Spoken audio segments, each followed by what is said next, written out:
পঞ্চায়ত আৰু গ্ৰামোন্নয়ন বিভাগৰ অধীনত অসম ৰাজ্যিক গ্ৰামীণ জীৱিকা অভিযানৰ কমিউনিটি কেডাৰসকলক আজি ৬৬৭০খন স্কুটি আনুষ্ঠানিকভাৱে বিতৰণ কৰাৰ কাম আমি আৰম্ভ কৰিম।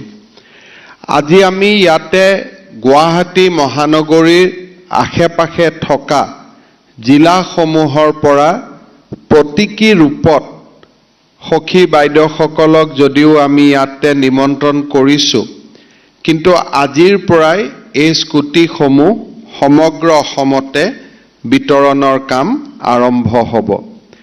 কৃষি সখী অসমত ১৪৬২ গৰাকী আছে, তেওঁলোকে এই স্কুটি পাব।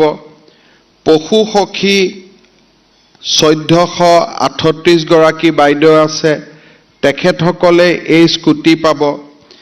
বেংক সখী ২৩২৫ গৰাকী আছে, তেওঁলোকে এই স্কুটি পাব।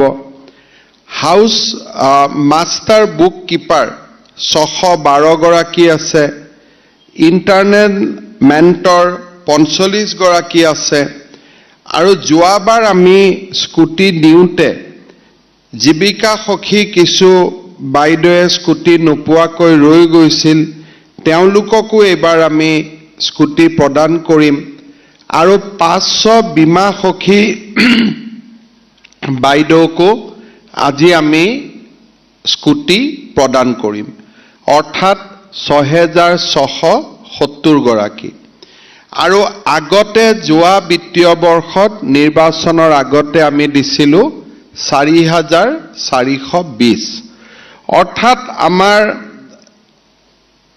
৮ গৰাকী যি সখী বাইদেউ ইয়াত কাম কৰে, সকলোৰে হাতত এতিয়া আমাৰ একোখনকৈ স্কুটি আমি পাম বা আমি পাব গৈ আছোঁ।